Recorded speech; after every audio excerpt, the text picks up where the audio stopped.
presentation is exploring the ethicality of political influence in comics, and it's Stephen and Lucy, Sophia, and Ankush. Our argument. The question we set out to answer is it ethical for superhero companies to implement their political and social views into their products? And our argument is that it is ethical for them to implement those ideas. And here's why.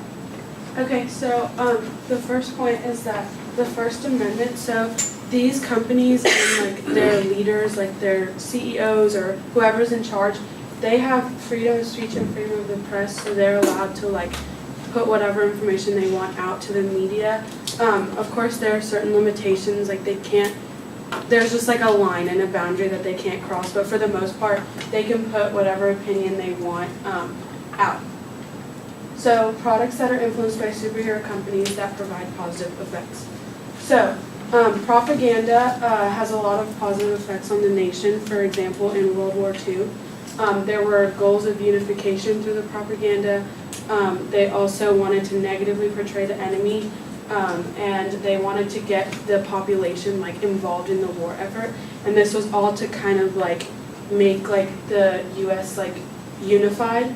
And then there's also messages of diversity, which have positive effects on like the society and the progressiveness of the society.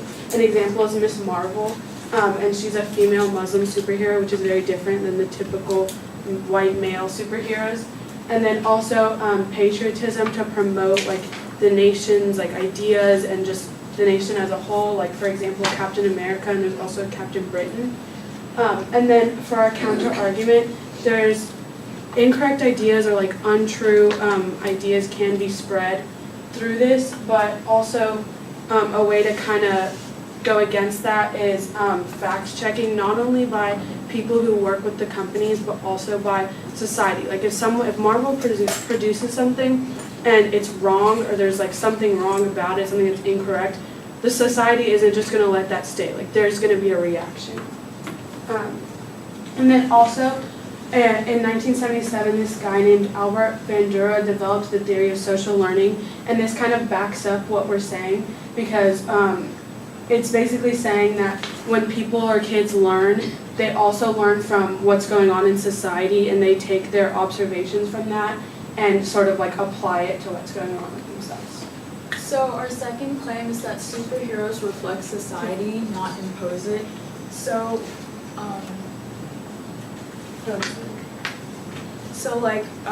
they reflect our society, so I say like it's ethical for superhero companies to take into account what society's stances are and like how they react to certain issues.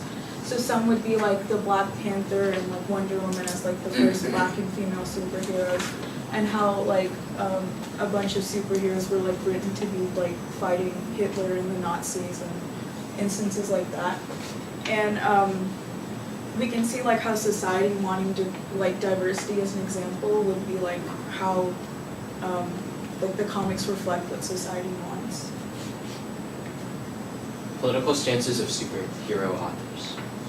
There are multiple political stances of superhero authors, and oftentimes the authors will defend their ideologies. An example of this would be when Jewish writers wrote comics about Superman and Captain America fighting against Nazi Germany. Another example of this would be a push for diversity, where G. Willow Wilson and her most current rewrite of Miss Marvel as a teenager and a Pakistani American instead of your typical Caucasian female. And then for a counter-argument, people may misinterpret the message of the products that are produced. So, how do consumers actually feel about the political and social content that's being affected? Well, interestingly, it's actually a net negative. So people really don't like political and social content in their comic books. Whenever Marvel or any large company introduces political social content or affiliates themselves and their brand with something political social, they almost always have immediate backlash, negative backlash. So for example, this Breitbart article talks about how the Marvel's diversity initiative is actually a social justice invasion. And then over here, on people on Marvel's Twitter actually complaining about how the partnership between Marvel and Northrop Grumman is actually immoral, and Northrop Grumman, of course, is a politically associated weapons defense organization, and this partnership represents a symbolic political issue. Obviously, people aren't okay with that.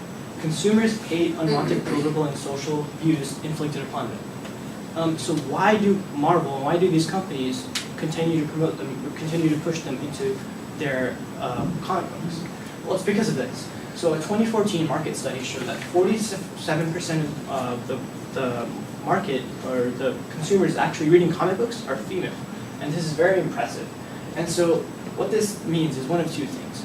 It means that the current market and the current consumers that the industry is catering to is shifting. So it's drifting to a more diverse group.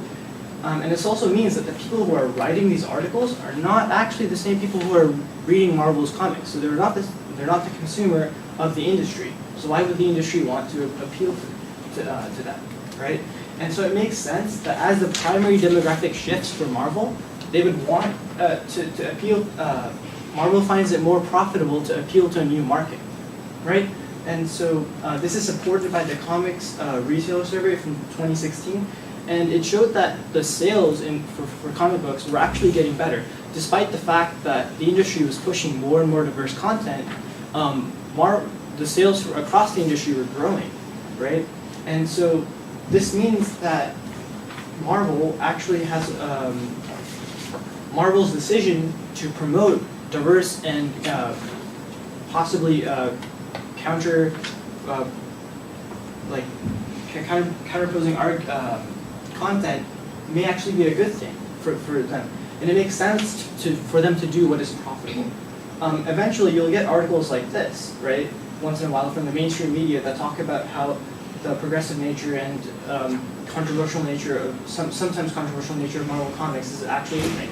And this is what Marvel is going for. They're going for the market that they know that they're going to get money from. So to recap all of our points, companies have a right to publish what they want, especially if it focuses on them being more profitable, right? And this is supported by the First Amendment. Companies also, political and social content in comics also influences positive effects in society, and this is useful. And finally, superheroes reflect on society and not necessarily impose onto it. So because of this, our argument is that it is ethical for superhero companies to include their political and social stances into their products.